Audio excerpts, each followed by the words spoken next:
안녕하세요. 나오상아이 찻집 박주홍입니다. 오늘 이제 이런 자리를 통해서 저희 집에서 가장 좋은 차를 좀 소개해달라고 하셔서 만든 자리고요. 이 차는 2015년도에 제가 직접 운남성 노반장촌에 가서 만들어 온 차고요. 당시에 정말로 좋은 그런 차들을 만들기 위해서 3박 4일 동안 차농집에 직접 묵으면서 먹고 자고 하면서 농민들과 함께 차를 따고 한순간도 저희 시야에서 이 차가 이렇게 벗어나지 않게끔 관리를 해서 이렇게 가져온 차인데요. 처음에는 저희가 직접 차를 다 따기로 했었어요. 그런데 이제 해보니까 굉장히 직접 차를 딴다는 게 쉽지 않더라고요. 저는 뭐 그전부터 많이 해봤는데 저희 같이 갔던 일행분 총 저까지 4분이었는데 그 높은 차나무에 올라가서 일반인들이 한 번도 안 해본 사람들이 차를 딴다는 게 굉장히 아마 힘드셨을 거예요. 결국 1시간 만에 직접 따는 건 전부 포기하고 농민들의 도움을 받아서 같이 따자라고 이제 결론을 내렸고요.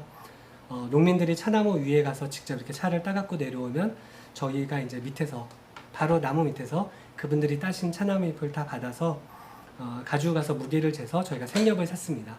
생렵을 사고 저희들이 이제 4명이서 2명씩 조를 나눠서 2명은 그 나머지 생렵을 시들리게 하고 지키고 2명은 또 농민들과 함께 차를 따러 나가고 그 다음날 아침에 저희가 찻잎을 들고 가서 직접 돈을 내고 살청을 하고 다시 살청이 끝난 찻잎을 가져와서 2명은 또 널어서 말리고 지키고 나머지 2명은 농민들과 또 차를 따러 가고 이렇게 해서 이제 만들어진 차 중에 하나가 이 노반장 고차수 단주차고요.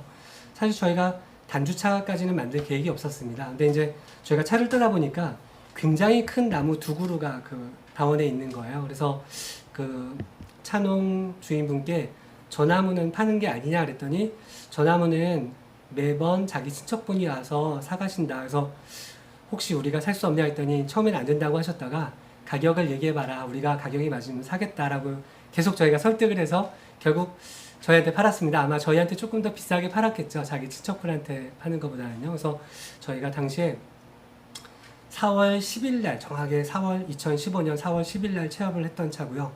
원래 고차수 차들은 한 3월 20일경부터 이제 싹이 나오기 시작하는데 이렇게 큰 나무들은 당시 약 추정은 한 500년 이상 되는 나무라고 보고 있고요.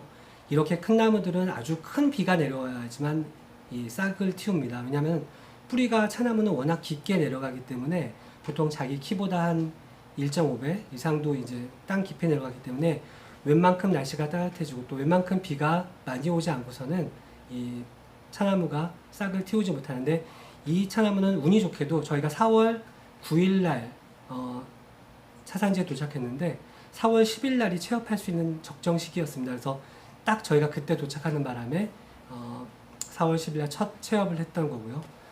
이제 아까 제가 단주라는 설명을 드렸는데 간단히 단주에 대해서 부연 설명을 하면 단주가 뭐냐면 주는 나무를 가리키고 한 개의 나무란 뜻이죠.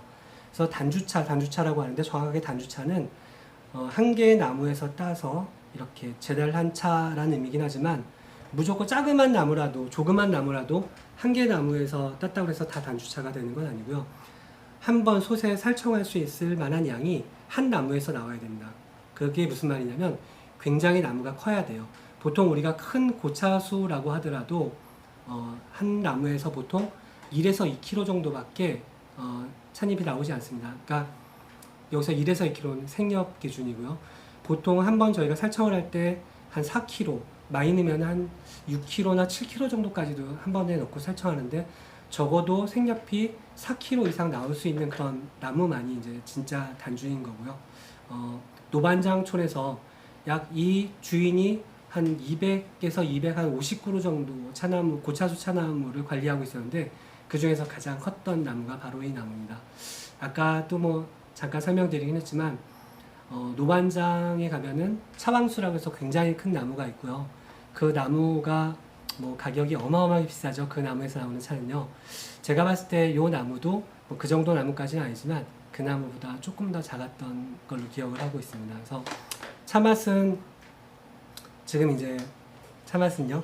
저도 오랜만에 좀 마셔봤는데 저도 자주 마실 수 있는 차가 아니라서요. 굉장히 부드럽고 굉장히 달고 사실은 어떻게 보면 노반장 차가 아닌 것 같은 느낌도 들긴 합니다. 근데 이제 단주는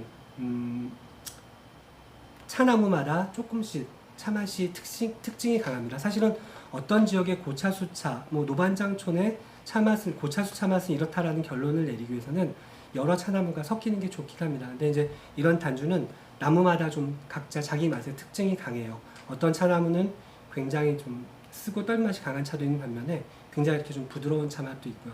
그리고 한 가지 더 말씀드리자면 노반장 차가 굉장히 맛이 강하다라고 알고 있지만 제가 직접 가서 술료를 많이 마셔본 결과 우리가 생각하는 것만큼 그렇게 강하진 않습니다. 그러니까 굉장히 약간 독특한 개성이 있는 건 맞습니다.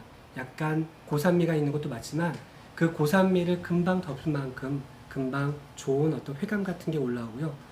내포성도 되게 좋고 그 회감이 굉장히 오래가는 게 이제 노반장차의 특징이고 특히 이 차는 이 단주차의 특징은 상대적으로 노반장차보다는 고산미가 좀 약하지만 굉장히 맛도 부드럽고 단맛도 아주 좋고 어떻게 보면 약간 빙도 쪽에 가까운 듯한 느낌이 나는 그런 차입니다. 근데 이 차는 왜 저희가 이제 저희 집에 가장 어떤 내세울 만한 자랑거리인 차라고 했냐면 정말 100% 순수 노반장 차를 구하기도 굉장히 어렵습니다.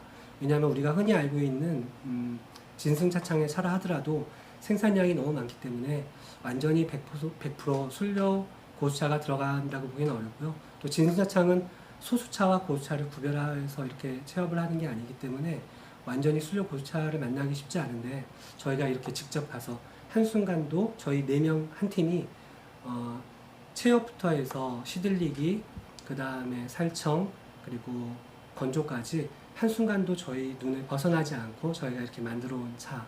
그래서 가져와서 한국에서 이제 압병을 한 차고요. 이런 차는 정말 다시 만나기 그런 힘든 차가 아닐까. 근데 언젠가는 또 반드시 노반장에 가서 이렇게 직접 이런 좋은 차를 좀 만들어서 다시 한번 소개해보고 싶은 생각은 많이 있습니다. 그래서 기회가 되신다면 나중에 저희 집에 와서 한번 이 차를 마셔볼 기회가 있었으면 좋겠습니다. 네, 감사합니다.